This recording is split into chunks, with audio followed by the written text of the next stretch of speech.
Hi hello lovely viewers. இந்த வாரம் review டைமில் நம்ம டிஸ்கஸ் பண்ண போகிற படம் பேர் தான் காந்தா.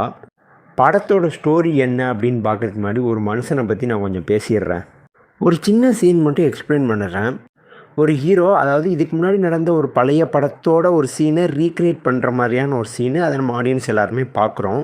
அந்த சீனில் இருக்கக்கூடிய எமோஷன் என்னன்னு நமக்கு தெரியாது. ஏன்னா ப்ரீவியஸு பாஸ்ட் முன்னாடி உள்ள சீன்ஸ்லாம் நம்ம பார்க்கலல்ல. ஜஸ்ட் ஒரு ரீல்ஸ் வீடியோ மாதிரி தான் அந்த ரீக்ரியேஷன் வீடியோ நம்ம பார்க்குறோம். அந்த ரீக்ரியேஷன் வீடியோவோட எமோஷன் நம்ம கனெக்ட் ஆகலை. அந்த சீன் மூலயமா என்ன சொல்ல வராங்கன்னு நமக்கு கனெக்ட் ஆகலை. அந்த சீன் மூலயமா இது என்ன கதை அப்படிங்கிறது நமக்கு கனெக்ட் ஆகலை. ஆனால் அந்த சீனை பார்த்துட்டு ஹோல் தியேட்டருமே கிளாப் பண்ணுது. Because only for reason Dulquer Salmaan acting, phenomenal ஆக்டிங்க. உண்மையில் ஒரு ஆக்டிங் பற்றி எல்லாருமே அவ்வளோ கிளாப் பண்ணுறாங்க. மெய்சிலிச்சு பார்த்துக்கிட்டு இருக்க அந்த அளவுக்கு ஒரு நடிப்புங்க. நடிப்பு சக்கரவர்த்தி அப்படின்னு அவர் சொல்கிறதுல தப்பே இல்லைன்னு தான் நான் சொல்லுவேன். என்னடா இந்த அளவுக்கு ஹைப் கொடுக்குறேன் அப்படின்லாம் நினைக்காதீங்க. நீங்கள் அந்த சீனை அவர் நடித்த அவரோட ஆக்டிங்கை பார்த்தீங்கன்னா நீங்களே அதை தான் சொல்லுவீங்க. படம் பை படம் அவருடைய ஸ்கிரிப்ட் செலெக்ஷன் மட்டுமே இம்ப்ரூவ், அவரோட மூவி பை மூவி அவருடைய ஸ்கிரிப்ட் செலெக்ஷன் மட்டுமே இம்ப்ரூவ் ஆகலை, அவரோட ஆக்டிங் வேறு லெவலில் இம்ப்ரூவ் ஆகிருக்கு.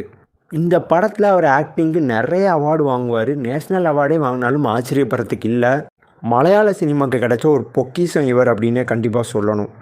இப்போ மூவிக்குள்ளே வருவோம். படத்தோட கதை என்னென்னா, ஒரு ஹீரோ அண்டு டேரக்டர் இவங்க 2 பேரும் சேர்ந்து ஒரு படம் பண்ணுறாங்க. பட் அவங்க 2 பேருக்குள்ளே ஒரு வாக்குவாதத்தினால வரக்கூடிய ஒரு ஈகோ கிளாஷு.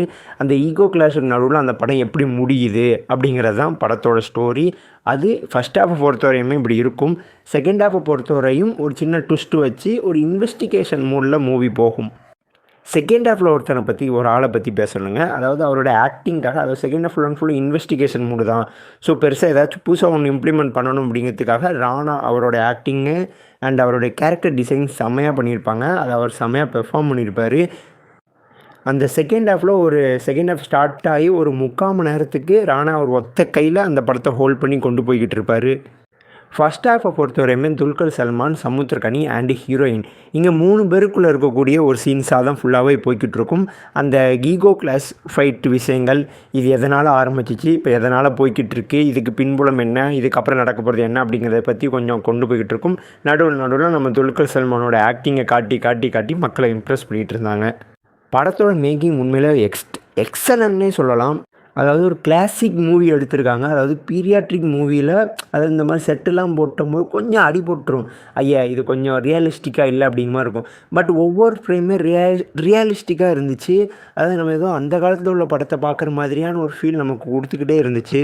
காஸ்டியூமாக இருக்கட்டும், அவங்க பண்ணக்கூடிய பெர்ஃபார்மன்ஸாக இருக்கட்டும், அந்த பேச்சு வார்த்தைகளாக இருக்கட்டும், ஸ்டைல் அண்டு சுற்றி இருக்கக்கூடிய ஆம்பியன்ஸ் எல்லாமே ஒரு வின்டேஜ் லுக்கு கொடுத்துச்சு. உண்மையிலே ஆர்ட் டைரக்டருக்கு பெருசாக ஒரு அப்ரிஷியேஷன் கொடுத்தே ஆகணும். அண்ட் இந்த படத்தை ஒரு மியூசிக்கலாக கொண்டு போயிருக்காங்க. அது சூப்பராக இருந்துச்சு. கொஞ்சம் த்ரில்லிங்காகவும் இருந்துச்சு. அண்டு ஃபேண்டசி எலமெண்ட்ஸோட நல்லாவே போச்சு. துல்கர் சல்மான், சமுத்திரக்கனி, ராணா, அப்புறம் ஹீரோயின் பாக்யஸ்ரீ இவங்க எல்லாருமே அவங்களோட ஆக்டிங்கில் மாஸ்டர்ஸ் பண்ணிக்கிட்டு இருக்கும்போது லாஸ்ட் அண்ட் ஃபைனலாக கிளைமேக்ஸில் கதை பேசிச்சு. இது தாண்டா சினிமா அப்படிங்கிற மாதிரியான ஒரு கிளைமேக்ஸ் இருந்துச்சு. அண்டு அந்த டேரக்டர் உன் கதையா என் நடிப்பா அப்படிங்கிற அவங்க 2 பேருக்குள்ளே வரக்கூடிய அந்த ஃபைட் சீக்வன்ஸ்லாம் சூப்பராக இருக்கும். இந்த படத்துக்கு என்னோடய ரேட்டிங் 100க்கு 90 மார்க் கொடுப்பேன்.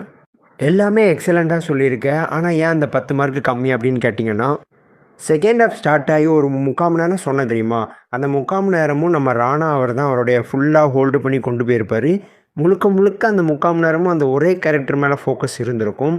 மேபி அந்த கேரக்டர் லைட்டாக மிஸ் ஆகிருந்தால் கூட அந்த 3/4 மணி நேரம் நிறைய பேருக்கு சலிப்பு தட்டியிருக்கும். எனக்கெல்லாம் கொஞ்சம் ஓவர் ரேட்டட் ஆயிடுச்சு அந்த 3/4 மணி நேரம்.